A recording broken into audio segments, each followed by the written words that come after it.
The minority report is dated December 5th and addressed to Steve Schleicher, Clerk and Recorder of El Paso County.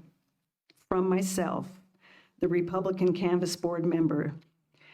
In keeping with the spirit of Section 11, Article 7 of the Colorado Constitution, quote, to secure the purity of elections and to guard against the abuses of the elective franchise, I have elected not to certify the November 7th, 2023 coordinated election on behalf of the El Paso County Republican Party.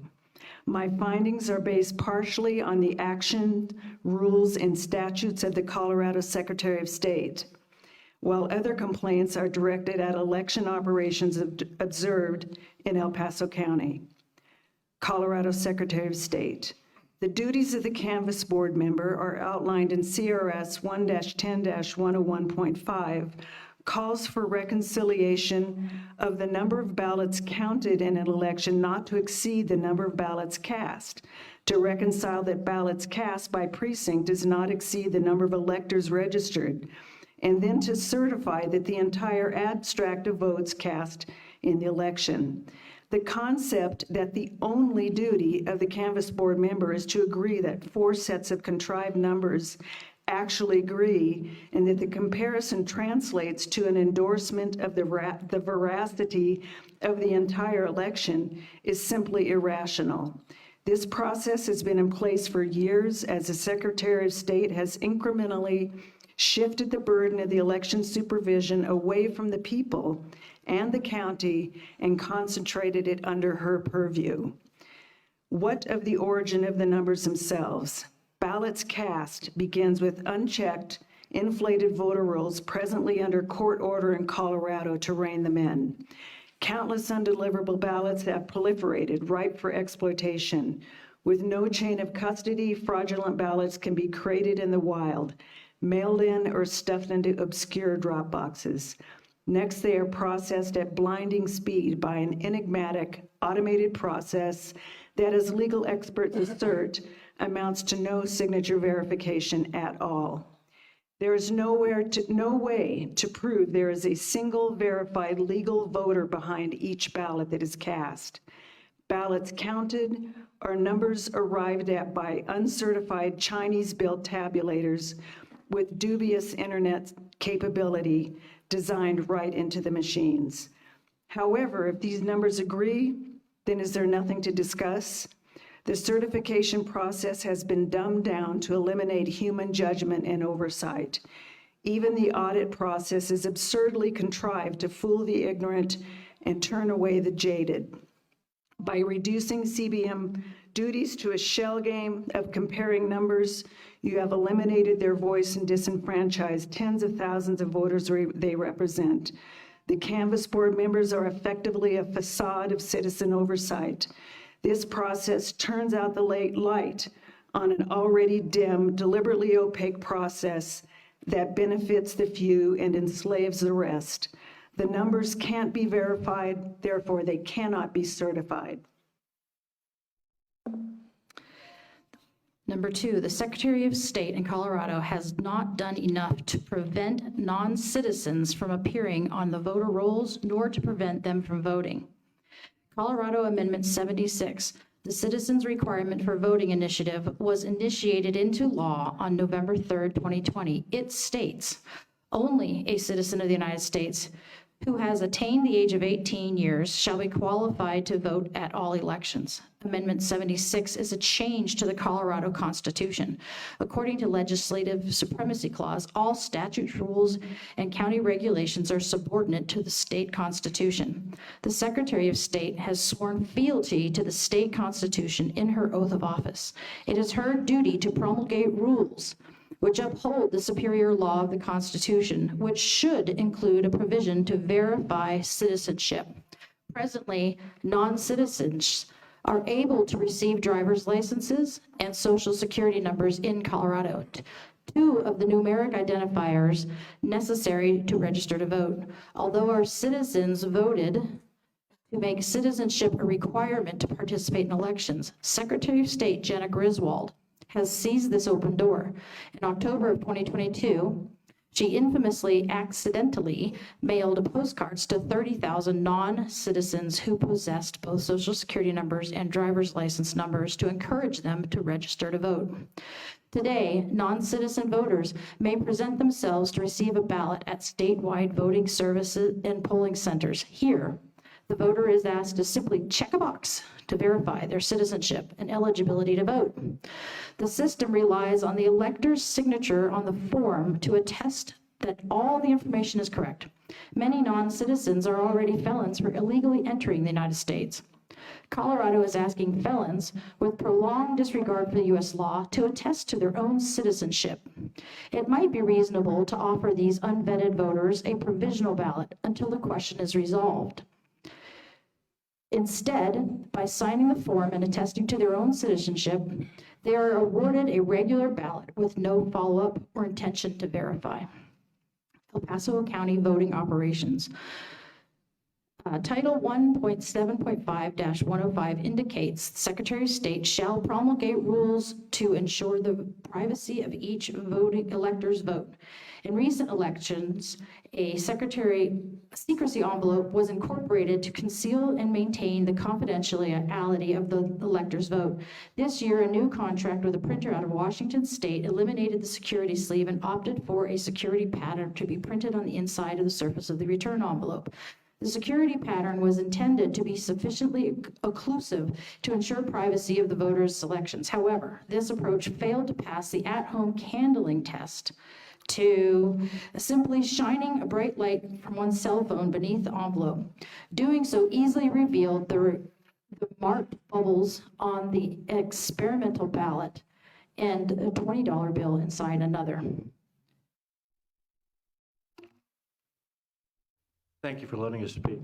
This complaint was reported during this election cycle and dismissed by the Secretary. The state makes clear that the use of secrecy sleeve is decided upon agreement between the clerk and the SOS. If the trend is to eliminate the security sleeve, then attempts to make the ballot secure by obscuring the envelope must be improved upon to ensure the fundamental veracity of the secret ballot in El Paso County as required in statute. Other questions regarding die-cut holes in the envelopes, which reveal mysterious barcodes, in addition to multiple barcodes on the external and internal envelopes, raises concern for voter privacy. One Midwestern state passed legislation that no markings unreadable to humans are permitted on the outside of their envelopes, for good reason. Citizens with barcode readers claim these markings reveal the party of the voter. I placed the burden of proof on the clerk and the recorder and the USPS, United States Postal Service, to explain the importance of these markings and assure the public that voter personal identification information is not compromised. I prefer the elimination of the markings altogether in the interest of complete transparency. 2, when Secretary Griswold awarded $1 million to county clerks in the interest of enhancing election security, EPC clerk Schleicher made a wise choice to do something about the security cameras. The video surveillance cameras trained on the 39 ballot drop boxes scattered throughout the county were decrepit and in disrepair. He rolled out the new system to public acclaim, asserting that the new solar-powered system exceeded all SOS rules and stated and offered full transparency to counter the waves of misinformation surrounding voter drop box insecurity. Security of the operation. If the SOS wanted to catch the perps, the cameras would be trained to see their face, observe their hands, to identify their car, and even digitally record the license plate. That would be money well spent. Seems what we got was a facelift on the old decrepit systems that never worked. We can do better. Ballot drop boxes in the post office have neither counters nor chain of custody documents nor adequate security measures. So ballots which electors believe have been faithfully cast might be lost. Oh, skipped a page. Did.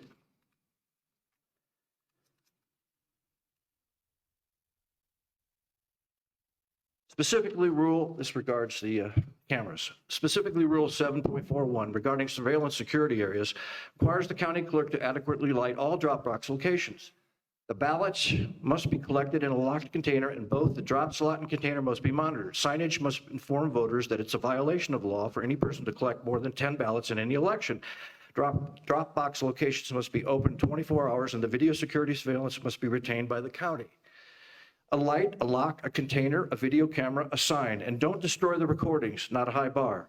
It's not difficult to exceed standards when the expectations are set so low. Most of us saw the documentary 2,000 Mules, and we know what can and does happen at voter drop boxes. What exactly does the system do to prevent this nefarious activity? Sadly, for many of the boxes, these security measures will do little to thwart the crime. Thank you.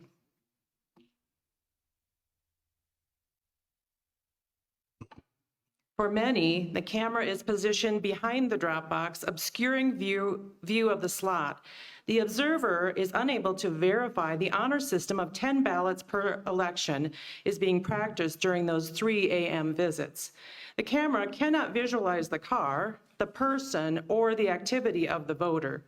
The slots are not designed to accept only single envelopes like the post office, so it's open to as many as one can force through the slot without calling attention to themselves.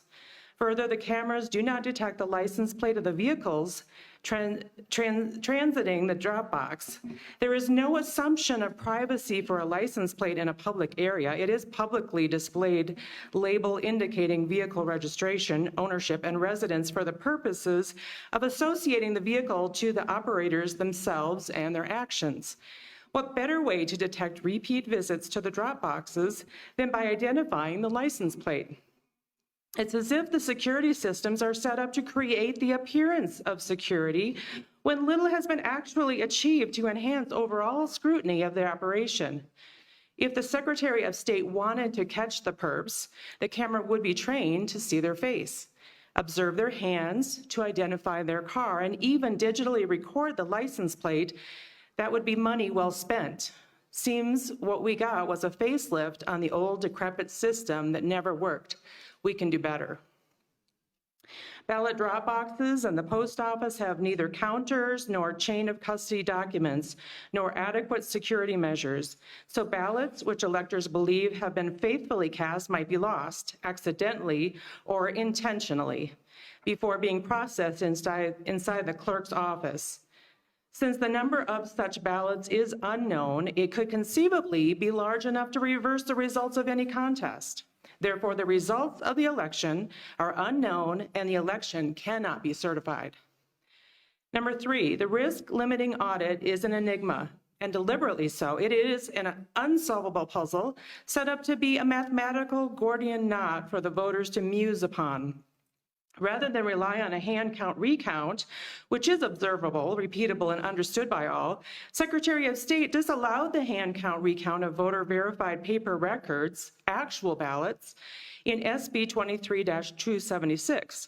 She also eliminated the possibility of a third-party audit, of any third-party audits of an election in SB 22-153, in place of the time-tested and people-proven hand count method and the objectivity of a disinterested third-party audit. Secretary of State implemented a concept so esoteric and poorly understood that even those conducting the test seem to not understand how it is intended to work.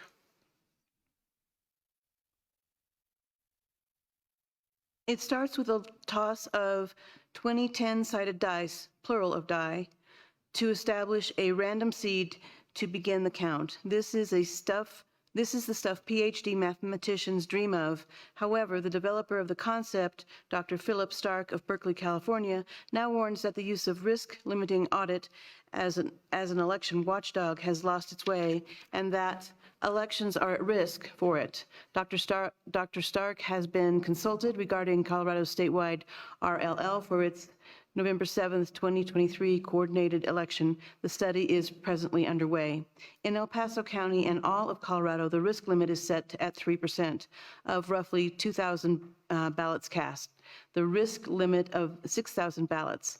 That means the test can involve no more than a pool of 6,000. Of the 6,000, a smaller number is divided by the SOS to be audited. For our 2 races, Secretary of State instructed that 205 ballots be selected, retrieving from the storage and compared against the cast vote record. The audit passed with flying colors. All the ballots were filed perfectly and the ballots matched the images. Be aware, 205 of 200,000 is a ratio of 0.00125 or 0.00125% of the total ballots cast. The sample is absurdly small to have meaning in a contest like Proposition HH vote, where the margin was almost 68,000. That's enough for me to raise my hand and ask for help. The state Republican Party is demanding an explanation we can all understand. I do understand hand-counted paper ballots. Let the people speak. Number 4, the riddle of the perpetual wall of undeliverable ballots continues to confound the observer. Nearly 28,000 undeliverable priced at $8 a ballot totals approximately $225,000 in wasted money and resources. Despite the lauded Experian project and court-ordered efforts by the Secretary of State to trim up the voter rolls, inactive voters are rapidly replaced by new activities, and the cycle seems to continue. The problem appears unsolvable. Suggested the EPC clerk convene an interdisciplinary team of investigators, USPS experts, voter advocates, and election supervisors to brainstorm new approaches to solve this perennial problem. I was not informed of the pre-election. Number 5, I was not informed of the pre-election demonstration of the logic and accuracy test, and therefore did not witness or attest to the results. The LAT determines that the voting system is properly programmed, the election is correctly defined, and the voting system and all of the voting system's input, output, and communication devices are working properly in advance of conducting the election. Statute requires notice that the public test will be posted in the county for the last 7 days before the public test. Colorado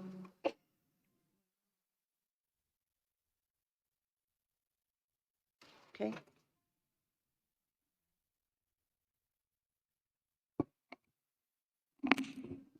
Colorado Rev Stat 1-7-509 states, "The public test shall be open to representatives of the political parties, the press, and the public. Each major political party, minor political party, ballot issue committee may designate one person who shall be allowed to witness all public tests and the counting of pre-test votes. I was not invited. The Republican Party was not represented. I notified the clerk of their indiscretion upon discovery.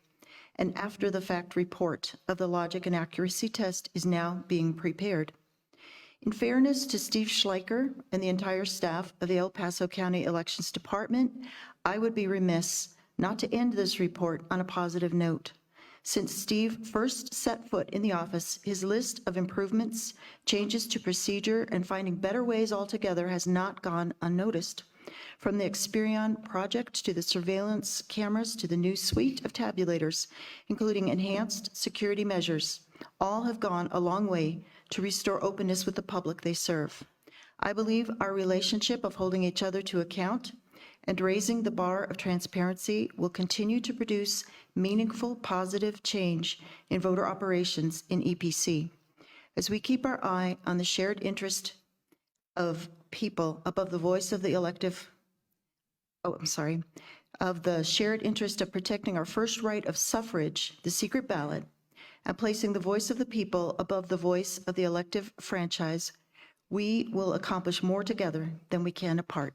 Respectfully, Candice Stutzriem, Republican Canvass Board Member, El Paso County.